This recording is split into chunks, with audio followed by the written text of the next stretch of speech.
चलिए ये है example number 2 chapter number polynomial. Chapter number 2 है जो नाम है पॉलिनोमियल, उसका एग्जाम्पल नंबर 2 यहाँ पर हम देखने वाले हैं। ठीक है, तो एग्जाम्पल में क्या बोला है वो चीजें हम स्टार्ट कर रहे हैं। ठीक है, और इसी टाइप का एक्सरसाइज 2.1 में क्वेश्चन नंबर 1 आएगा। ठीक है, क्वेश्चन नंबर 1 में सब इसी तरीके से करने हैं और 1 बाय 1 सारे क्वेश्चंस को हम करने वाले हैं। ठीक है, तो क्वेश्चन बोला है find the zeros of the quadratic polynomial. Quadratic polynomial उसे बोलते हैं जिस पॉलिनोमियल का डिग्री क्या हो 2 हो, तो उसके जीरोज कितने होंगे 2 होंगे। एंड ये 2 जीरो इसके फाइंड आउट करोगे, आगे बोला है and verify the relationship between zeros, जो इसके जीरोज फाइंड आउट करोगे वो और इसके कोफिशिएंट के बीच में रिलेशंस को वेरीफाई करना है। क्लियर? तो किस तरीके से सॉल्यूशन करना है 1 बाय यहाँ पर हम देखते जाएंगे। ठीक है, कैसे करना है उसको हम देखते जाएंगे। ठीक है, अब यहाँ पर देखिए सबसे पहले तो आपके पास जो पॉलिनोमियल है वो क्या दिया है एक्स के फॉर्म में, और क्या दिया है x square plus 7x plus 10 equal ये दिया हुआ। ठीक है, x square plus 7x plus 10। ठीक है, जब भी इसके जीरोज फाइंड आउट करने हो तो क्या कर लेना, px जो x के फॉर्म में है, पॉलिनोमियल x के फॉर्म में है, उसको 0 कर लो। इसका मतलब ये वैल्यू क्या हो जाएगी x square plus 7x plus 10 equal to 0। Clear? समझ में आ रहा है? पॉइंट समझ में आ रहा है? अभी इसके बाद का स्टेप होता है जो मैंने आप लोग को बोला था कि फैक्टराइजेशन मेथड से इसको जीरोज फाइंड आउट करना है। ठीक है, फैक्टराइजेशन मेथड से कैसे करेंगे, ये क्लास 7th 8th फिर 9th फिर 10th ये तब से आ रहा है। ठीक है, फैक्टराइजेशन कैसे करते हैं, तो मैं ये सिंपल सा टेक्निक बता रहा हूँ, वो टेक्निक यूज करना आपको आसानी से आ जाएगा। यहाँ देखो इसका कोफिशिएंट क्या है 1 है और ये कांस्टेंट टर्म एक्स स्क्वायर का कोफिशिएंट 1 है और कांस्टेंट टर्म 10 है, इनका आपस में मल्टीपल कर लो। 1 इंटू 10 कितना हो गया 10। यहाँ पर फोकस करो बेटा, यहाँ पर। ठीक है, ये एक्स स्क्वायर का कोफिशिएंट 1 है और कांस्टेंट टर्म, इन दोनों का मल्टीप्लीकेशन क्या हो रहा है 10 हो रहा है। ठीक है, 10 के फैक्टर बनाओ, क्या क्या फैक्टर हो सकते हैं, 2 5 जा भी होता है 10, और क्या होता है 1 10 जा होता है, और कोई बन रहा है और कोई नहीं बन रहा। 10 1 जा बोला चाहे 1 10 जा, 2 5 जा बोला चाहे 5 2 जा बोला, और कोई नहीं बन रहा है। तो ध्यान देना कि इसमें से कौन सा फैक्टर को हम सिलेक्ट करेंगे। यहाँ पे प्लस है तो प्लस करने पे ये आना चाहिए, यहाँ माइनस हो तो माइनस करने पे आना चाहिए। तो देखो 2 5 जा 10 हो रहा है और 2 5 को ऐड करो तो 7 आ जाएगा, 1 और 10 को ऐड करोगे तो 11 आएगा, तो वो नहीं है, इसको कंसीडर नहीं करेंगे, इसको कंसीडर इस फैक्टर को कंसीडर करेंगे। अब हम करते क्या है, ये जो मिडिल टर्म है ना जिस x के फॉर्म में है, इसको हम स्प्लिट करते हैं, 2 पार्ट में कर देंगे। 2 पार्ट में किस तरीके से करेंगे, करने का टेक्निक ये है। कैसे करेंगे, इस टर्म को ऐसे रहने देगा, इसको भी ऐसे रहने देना है, इसको स्प्लिट कर रहे हैं। एक बार मैं 2x लिख दिया, एक बार मैंने 5x लिख दिया। देखो 2x प्लस 5x क्या हो जाएगा 7x। ये 2x 2 और 5 कहाँ से आया, फैक्टर करने से आया है। क्लियर? समझ में आया? ऐसे हम कई सारे करेंगे तो आपको पता चल जाएगा। कई सारे मेरे साथ अगर आप बने रहेंगे और आप हर एक क्वेश्चन को करते रहेंगे तो ऑटोमेटिक आइडिया मिल जाएगा। तो ये सब रफ में करने वाला पार्ट था। ठीक है, अब यहाँ पर देखिए, यहाँ पे पेयर बन गया, एक पेयर ये हो गया, एक पेयर ये हो गया। ठीक है, ये आपने लाइन नहीं बनाना है, मैं आपको बता रहा था। इन दोनों में कॉमन क्या है, देखो x कॉमन है। ठीक है, एक्स स्क्वायर यहाँ पे है लेकिन एक्स स्क्वायर यहाँ पे नहीं है, एक पावर इसमें भी एक पावर इसमें भी है, तो x एक कॉमन कर लिए। और न पहले देखो, पहले साइन देखने का, दोनों प्लस है तो प्लस साइन। अब यहाँ पर देखोगे x से ये डिविजुअल है, x से ये डिविजुअल है। नंबर में देखोगे तो यहाँ पर कोई नंबर नहीं, यहाँ 2 है तो कॉमन नहीं होगा, यहाँ x कॉमन हुआ, यहाँ पर क्या बच गया x, क्योंकि x और x मल्टीप्लाई करेंगे तो x स्क्वायर हो जाएगा। फिर बीच में प्लस है तो प्लस। अब यहाँ पे देखो x इसका निकल गया तो बचा क्या, सिर्फ 2 बचा। ठीक है, फिर बाद में अब इन दोनों का करो, इन दोनों में देखोगे दोनों साइन प्लस है तो प्लस लगा दो। फिर नंबर देखो 5 के टेबल में ये जा रहा है, 5 के टेबल में ये भी जा रहा है, तो 5 कॉमन कर लेंगे। ठीक है, x इसमें है x इसमें नहीं है तो x कॉमन नहीं होगा। अब यहाँ पे देखो 5 अगर निकल गया है तो x बचा, प्लस है तो प्लस। 5 के कितनी बार में 10 आएगा, 2 बार में आएगा, 5 2 जा 10 तो 2 आ गया। अब यहाँ पर देखोगे एक ये पार्ट एक ये पार्ट हो गया, दोनों में x+2 कॉमन दिख रहा है, x+2 कॉमन दिख रहा है। बचा क्या है, यहाँ से x बचा और यहाँ से +5 बचा, इक्वल टू 0। अब देखो कोई चीज दो मल्टीपल हो तो कोई एक पार्ट 0 होगा तभी 0 आ सकता है, क्योंकि किसी एक में 0 का मल्टीपल करोगे तभी 0 आएगा। तो या तो ये x+2 इक्वल टू 0 होगा, या तो x+5 इक्वल टू 0 होगा। क्लियर? या तो ये टर्म 0 होगा तो इसका मल्टीप्लीकेशन 0 आ सकता है, या तो ये टर्म 0 होगा तो मल्टीप्लीकेशन करने पे 0 आएगा। अब यहाँ पे देखो ये +2 इधर जाएगा तो क्या होगा, x की वैल्यू -2 आ जाएगी, और यहाँ पे +5 इधर जाएगा तो x की वैल्यू -5। तो आपके पास दो जीरोज आ गए, ये जीरोज हैं -2 और -5। ठीक है, समझ में आया? ये जीरोज हैं, x की वैल्यू है, जो -2 भी इसमें पुट करोगे तो सोल्यूशन 0 आ जाएगा x की जगह पे, -5 भी अगर x की जगह पुट करोगे तो सोल्यूशन 0 आ जाएगा। दोनों एक साथ नहीं पुट करना है। ठीक है, अभी ये जीरोज हो गए हैं तो जीरोज को हमने इंडिकेट कर दिया है। एक को मैंने इंडिकेट किया अल्फा से -2 और दूसरे को इंडिकेट किया बीटा से वो -5। ये दिख रहा है ना ये पार्ट? चलिए, अब उसके बाद ये जीरोज मिल गए, उसके साथ साथ आपको कोफिशिएंट भी बताना है। जीरो तो हो गया, कोफिशिएंट लिख लो। कोफिशिएंट, ठीक है। कोफिशिएंट में ए क्या होगा, स्टैंडर्ड फॉर्म से कंपैरिजन करते हैं इससे, तो यहाँ पर ए होता है, यहाँ पर बी होता है, यहाँ सी होता है। तो ए की वैल्यू क्या है 1, बी की वैल्यू क्या है 7, सी की वैल्यू क्या है 10। अब पहला जो वेरिफिकेशन है वो क्या है, सम ऑफ जीरोज, और वो क्या जीरोज है, माइनस होता है coefficient of x divided by coefficient of x square. Clear? अब यहाँ पे ध्यान दो, सम ऑफ जीरोज का मतलब हो गया अल्फा प्लस बीटा। यहाँ माइनस कोफिशिएंट ऑफ एक्स क्या होता है, बी होता है, और कोफिशिएंट ऑफ एक्स स्क्वायर ए होता है। अब वैल्यू पुट करेंगे। ठीक है, अल्फा की वैल्यू -2, बीटा की वैल्यू -5, यहाँ माइनस बी की वैल्यू है 7, ए की वैल्यू कितनी है 1। अभी आप देखो -2 और -5 जुड़ेंगे कितने हो जाएंगे -7। इधर भी क्या हो गया -7, यहाँ पे लिख दोगे वेरीफाई। क्लियर? दूसरा वेरिफिकेशन है product of zeros. Product of zeros क्या होता है, constant term divided by coefficient of x square. ये होता है अल्फा इंटू बीटा, ये होता है C/A। ठीक है, अल्फा इंटू बीटा मतलब -2 का -5 से मल्टीप्लीकेशन। C की वैल्यू क्या है 10, A की वैल्यू क्या है 1। अब देखो माइनस माइनस मल्टीप्लीकेशन होकर प्लस हो जाता है, 2 5 जा 10, और यहाँ पर भी है 10। यहाँ हो गया ये वेरीफाइड। इस तरीके से ये दोनों वेरीफाइड भी हो गए। किसके बीच में वेरीफाई हो रहा है, देखो ये जीरोज है, ये कोफिशिएंट है, तो जीरोज और कोफिशिएंट के बीच में रिलेशंस को क्या करना है, वेरीफाई करना है। यहाँ पर क्वेश्चन में बोला था वेरीफाई करो relation between zeros and coefficient. तो ये दोनों वेरीफाई हो गए। पहले जीरोज फाइंड आउट किए, कोफिशिएंट बताए, फिर उसके बाद से सम ऑफ जीरोज और प्रोडक्ट ऑफ जीरो। तो इस तरीके से इसको सॉल्व करना है। तो आपके सामने एक और न्यू क्वेश्चन आ गया, एग्जाम्पल नंबर 3। एग्जाम्पल नंबर 3 आपको क्वेश्चन यहाँ पर दिख रहा है। ठीक है, और इस क्वेश्चन में जो एग्जाम्पल नंबर 2 था सेम उसी तरीके से करना है। कॉन्सेप्ट सेम है, क्वेश्चन अलग है। और क्वेश्चन में क्या दिया हुआ है, find the zeros of the quadratic polynomial x² - 3 and verify the relation between coefficient and zeros. Zeros और कोफिशिएंट के बीच में रिलेशन आपको बताने हैं। तो चलिए स्टार्ट करते हैं। सबसे पहले आपके पास दिया हुआ है px, वो दिया हुआ है x² - 3।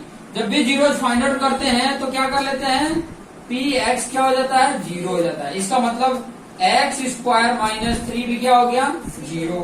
अब यहाँ पे देखो ऑलरेडी 2 ही टर्म है, 2 टर्म मतलब एक पेयर के फॉर्म में है ऑलरेडी। एक पेयर के फॉर्म में है तो स्प्लिट अप करने की जरूरत नहीं है। वहां 3 टर्म थे तो वहां पर पेयर एक तो बन रहा था, एक वैसे ही रह जा रहा था, तो पेयर बनाना था, इसीलिए मिडिल टर्म को हम स्प्लिट करते थे। बट यहाँ पर स्प्लिट नहीं करेंगे।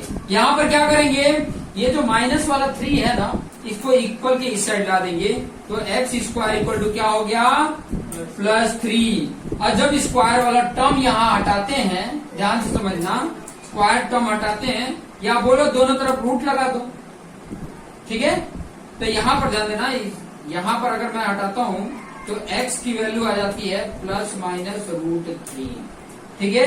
ये क्या हो जाता है, अगर मैं बोलूं, ध्यान से समझना, अगर √3 का स्क्वायर करता हूं तो भी 3 आएगा, -√3 का स्क्वायर करता हूं तो भी माइनस का स्क्वायर होता है तो प्लस हो जाता है, रूट का स्क्वायर, रूट हट जाता है, 3 बच जाता है, तो इसमें भी 3 आएगा। इसका मतलब इन दोनों की वैल्यू, ये x इसका स्क्वायर करोगे तभी भी 3 आएगा, और माइनस वाले का भी स्क्वायर करोगे तभी भी 3 आएगा। मतलब x की 2 वैल्यू आ रही है, एक आ रहा है +√3 और दूसरा आ रहा है -√3।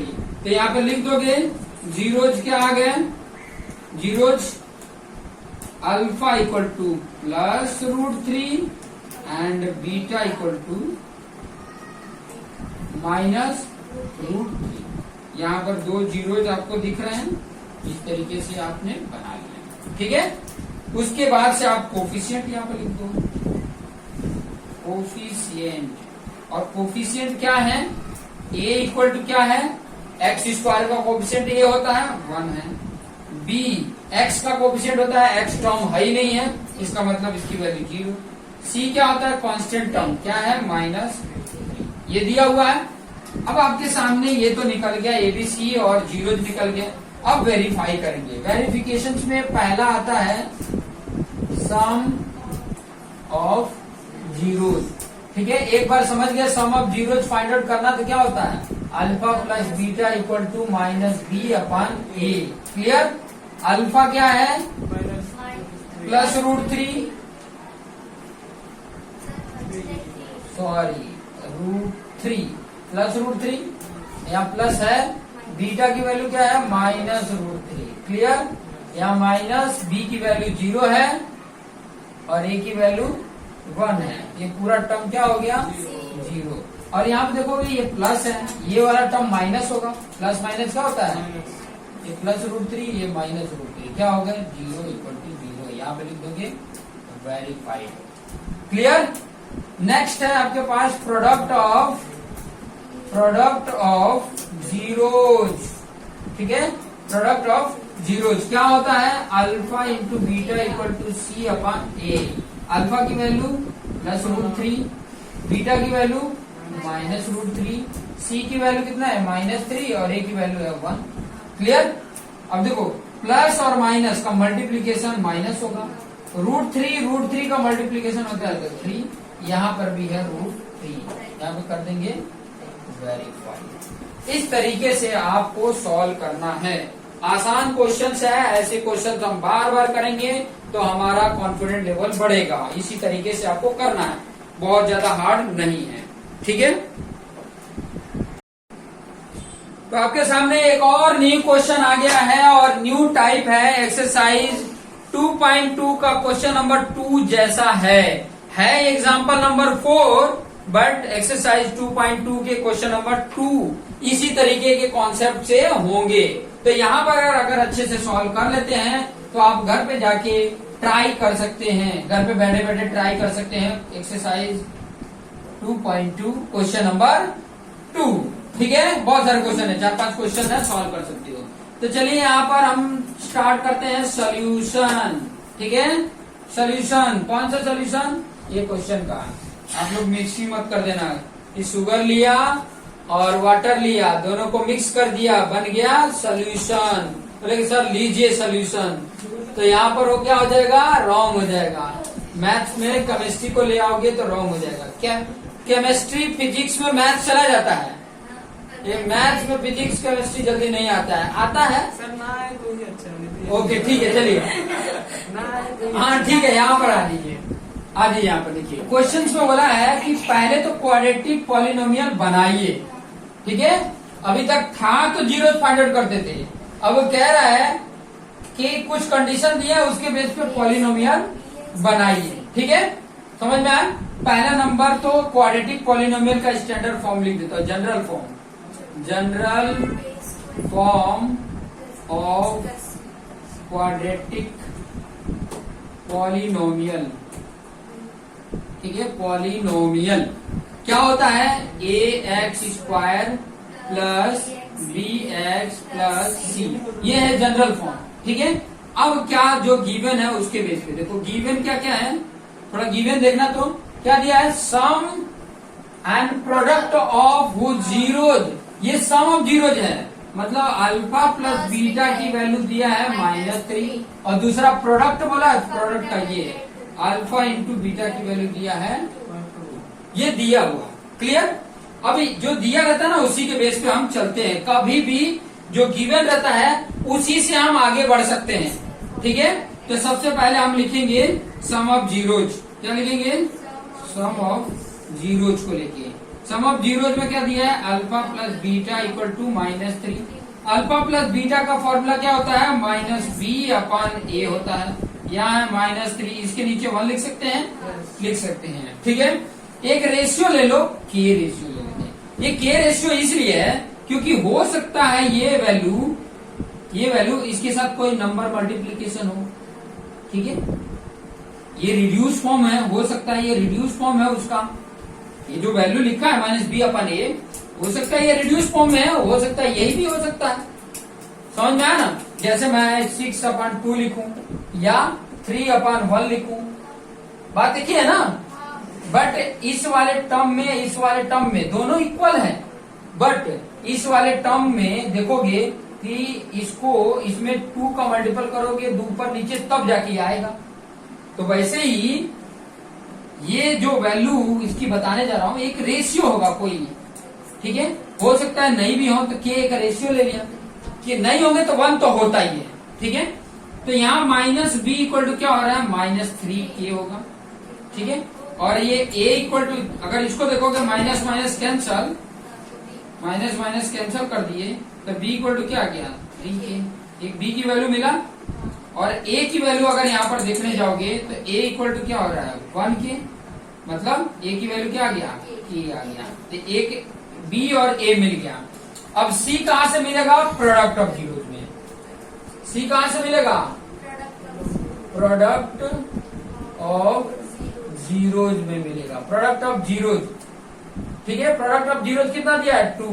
ये क्या होता है? अल्फा इंटू बीटा की वैल्यू होती है 2, और ये होता है c/a इक्वल टू 2। a की वैल्यू कितनी है? k है।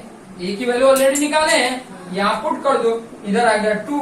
ये k डिवाइड में है तो इक्वल की इस साइड जाएगा तो मल्टीपल होगा, तो c की वैल्यू क्या आ गया? 2k आ गया। ठीक है, अब मुझे क्या करना है, ध्यान से समझना।